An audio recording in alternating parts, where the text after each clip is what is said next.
Reported on the approximately 60 Israelis who had been detained in connection with the September 11th terrorism investigation. Carl Cameron reported that U.S. investigators suspect that some of these Israelis were spying on Arabs in this country and may have turned up information on the planned terrorist attacks back in September that was not passed on.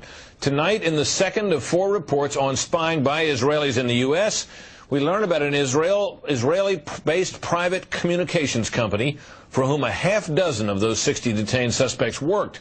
American investigators fear information generated by this firm may have fallen into the wrong hands and had the effect of impeding the September 11th terror inquiry. Here's Carl Cameron's second report. Fox News has learned that some American terrorism investigators fear certain suspects in the September 11th attacks may have managed to stay ahead of them by knowing who and when investigators are calling on the telephone. How? By obtaining and analyzing data that's generated every time someone in the U.S. makes a phone call. One sitting in city, please. Here's how the system works. Most directory assistance calls and virtually all call records and billing in the U.S. are done for the phone companies by Amdocs Limited, an Israeli-based private telecommunications company.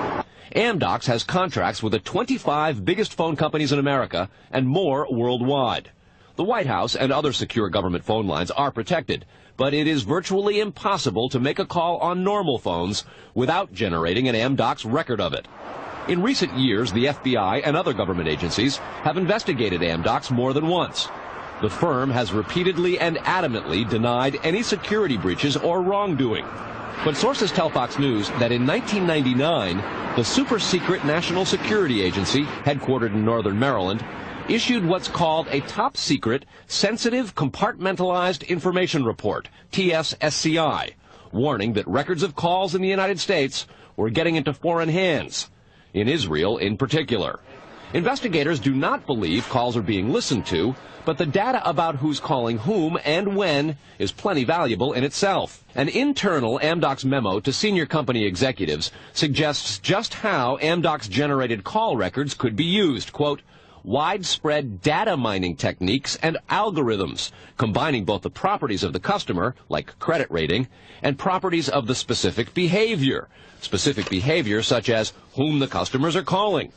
The Amdocs memo says the system should be used to prevent phone fraud, but U.S. counterintelligence analysts say it could also be used to spy through the phone system. Fox News has learned that the NSA has held numerous classified conferences to warn the FBI and CIA how Amdocs records could be used. At one NSA briefing, a diagram by the Argonne National Lab was used to show that if the phone records are not secure, major security breaches are possible. Another briefing document said, quote, it has become increasingly apparent that systems and networks are vulnerable. Such crimes always involve unauthorized persons or persons who exceed their authorization, acting on exploitable vulnerabilities. Those vulnerabilities are growing because, according to another briefing, the U.S. relies too much on foreign companies like Amdocs for high-tech equipment and software. Quote, many factors have led to increased dependence on code developed overseas. We buy rather than train or develop solutions. U.S. intelligence does not believe the Israeli government is involved in a misuse of Amdocs information, and Amdocs insists that its data is secure. What U.S. government officials are worried about, however, is the possibility that Amdocs data could get into the wrong hands, particularly organized crime, and that would not be the first time that such a thing has happened. Fox News has documents of a 1997 drug trafficking case in Los Angeles in which telephone information, the types that Amdocs collects, was used to, quote, completely compromise the communications of the FBI, the Secret Service, the DEA, and the LAPD. And we'll have that and a lot more in the days ahead, Fred. Carl, I want to take you back to your report last night on those 60 people who were Israelis who were detained in the anti-terror investigation, and the suspicion that some investigators have that they may have picked up information on the 9/11 attacks ahead of time, not passed it on. There was a report, you'll recall, that the Mossad, the Israeli intelligence agency, did indeed send representatives to the U.S. to warn, just before 9/11, that a major terrorist attack was imminent. Why does that not? How does that leave room for the lack of a warning? Well, I remember the report, Britt. We did it first internationally right here on your show on the 14th. What investigators are saying is that that warning from the Mossad was nonspecific and general, and they believe that it may have had something to do with the desire to protect what are called sources and methods in the intelligence community. The suspicion being perhaps those sources and methods were taking place right here in the United States.